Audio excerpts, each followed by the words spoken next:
So if you feel like you've been looking for a sign on starting your channel, take this video as a sign. Get out of your own way and just start your channel. I promise you, you won't regret it.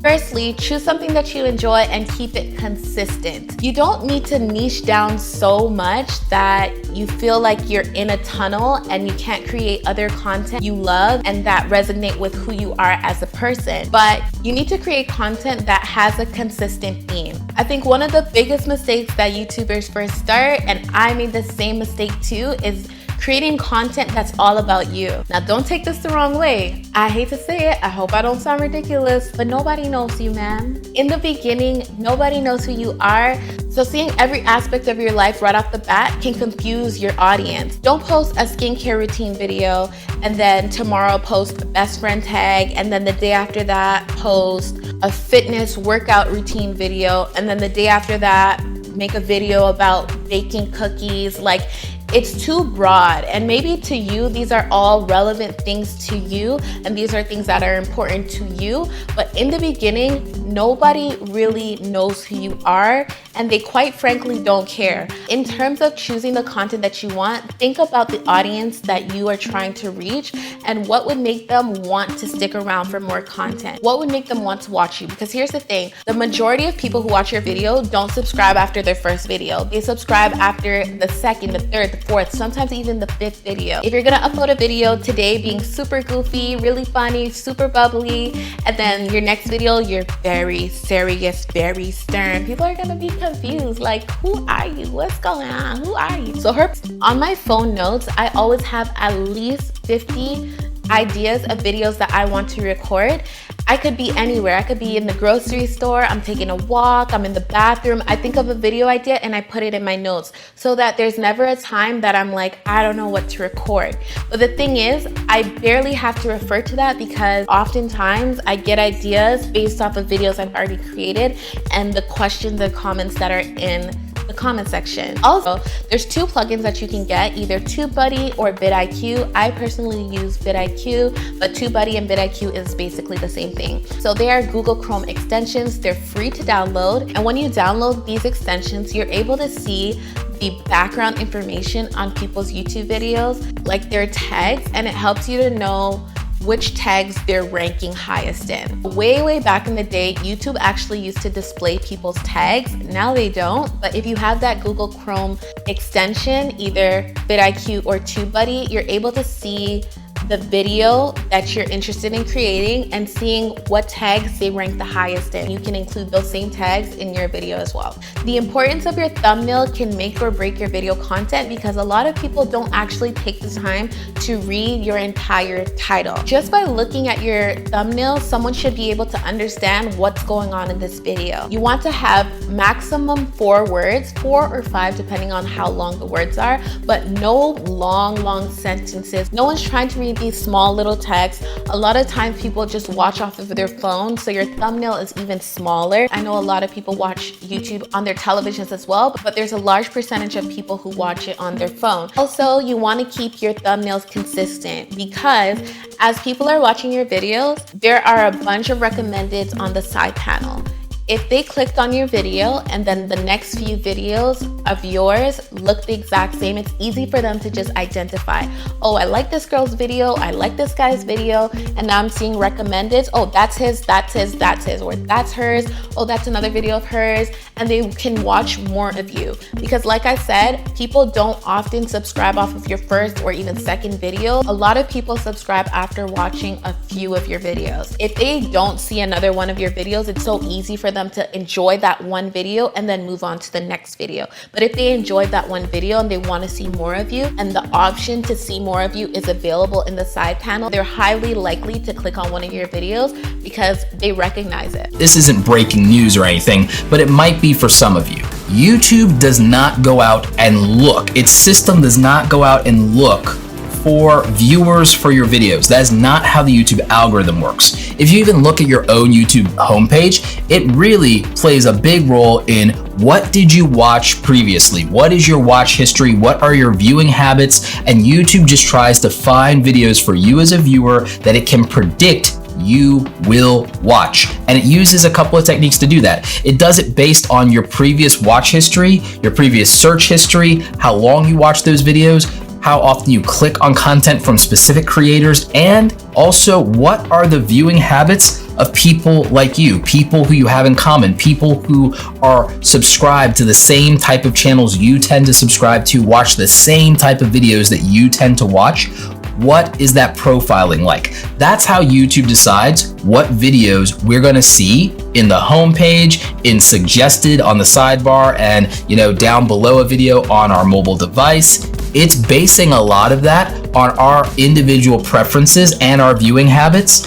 And it really has very little to do with who we subscribe to. It has very little to do with anything other than our own user behavior and the user behavior of similar viewers. User preference dominates this platform. It's why you might have heard a lot of big YouTubers saying that subscriber counts don't matter anymore and that their views and their videos are not getting to subscribers. If you're a YouTube content creator, you can actually go into analytics and you can see how many percentage-wise of your views come for your subscribers versus non-subscribers. Because I'm gonna bet that the far majority of you get less than 50% of your views from your actual subscribers. And I bet you didn't even know that. So if you were holding back uploads because you were worried about subscriber burnout, or you were worried about giving videos a lot more breathing room before putting something else out, I can tell you that that's not how it actually works, at least as far as the system. So more uploads doesn't necessarily hurt you, but it won't always help if the video is not something attractive enough for people who don't know who you are to click on in the first place. You need to make stuff that your subscribers will enjoy, but that is accessible to new people who have no clue who you are and frankly don't care. And if you're not doing that, that could be the reason why uploading more may not be helping you. So how much content is enough content? How much do you have to upload in order to be successful? There is no blanket answer to this. Blanket answers to this question are BS.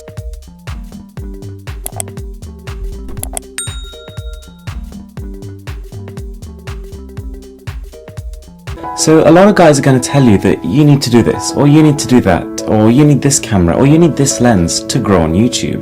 But that's not really necessarily true.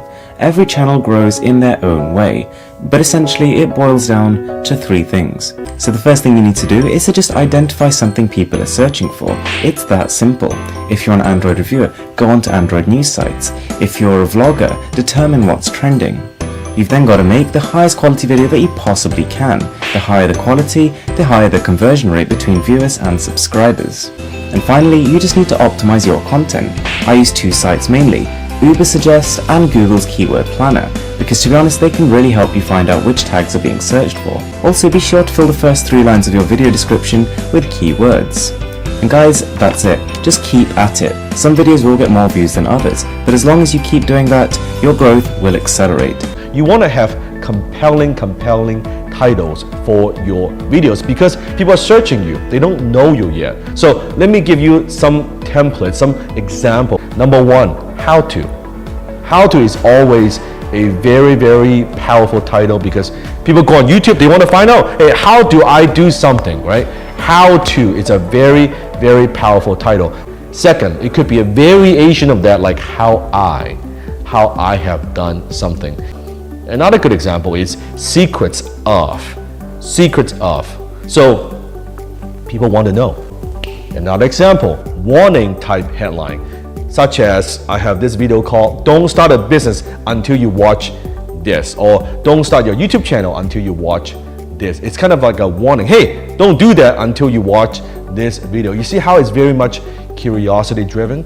YouTube secret number 2, hook them with a YouTube trailer. Think about your favorite movie, right? Before it comes out, you're all excited, right? The movie company, what do? They release a trailer They give you some of the best scenes from the movie, so you're looking forward when the movie comes out. You should do the same thing for your YouTube channel. So you have your first time visitor going to your channel, going into the homepage of your channel, take a click on it, and they could see what your channel is about. People need to know. They need to have a reason why they need to do it. It's not enough to say, hey, my content is fantastic, my videos are fantastic, that you should subscribe.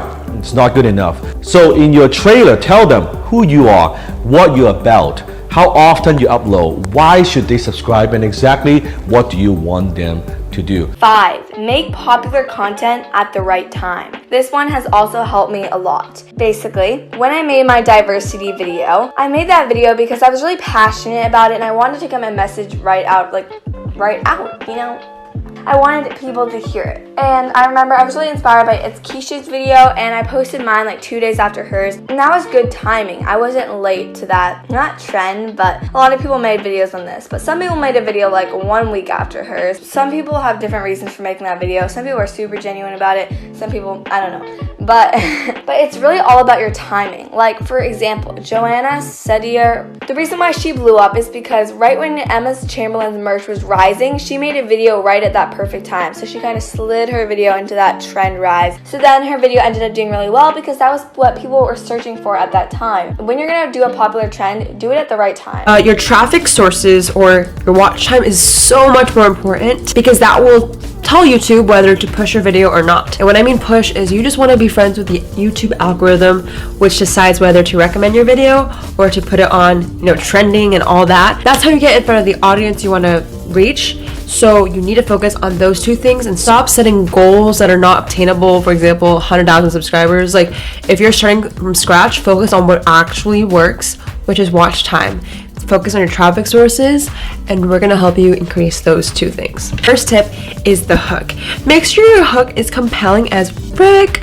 Whether you have to do some clickbait to get them there, we're gonna talk about the meat of the video, like the video itself, okay? Because ideally, the click gets you the view gets you the watch time will determine your subscriber count. Got it? And for content, you need a hook.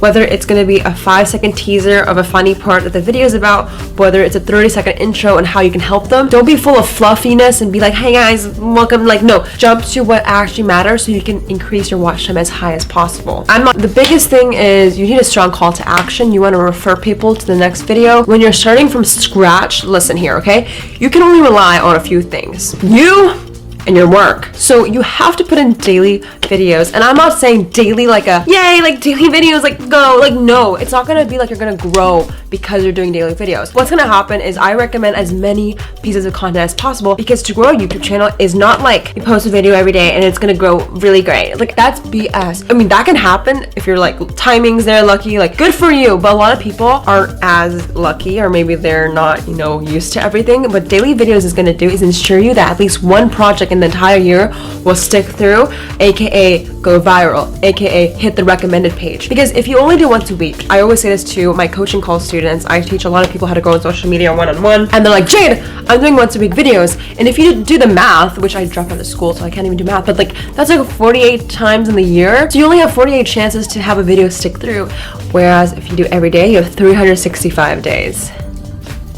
Yeah, that's pretty good. So that's my biggest thing. For small channels, if you don't have money for ads, if you don't have money for a nice camera, nowhere did I say you need all this. It will speed up the process, but you can milk the audience you have. Milk it until you can milk no more. What I'm saying is post every day, engage, comment. There's so much hustling when you have nothing. That's what I did for the first 7 years of this channel. You never saw the milking process. Growing a YouTube channel incorporates 3 things, okay? It's just, are you branding well? Does your name come across everything? Are you consistent? Is your content good? Are you actually talented? Do you make sense when you talk? And the third thing is distribution. You need to distribute everywhere. Are you DMing people? Are you in FB groups to promote your video? Are you placing ads? Are you trying to message little kids on to watch your video? Making your mom watch it, your dad, your sister, your dog, anyone you can possibly distribute it to. Do that. In the first few 100 subscribers are the most painful. Trust me, it is so painful. Sitting there waking up with nothing. But you need to be patient. Give yourself 12 to 36 months, not 36 weeks. Okay?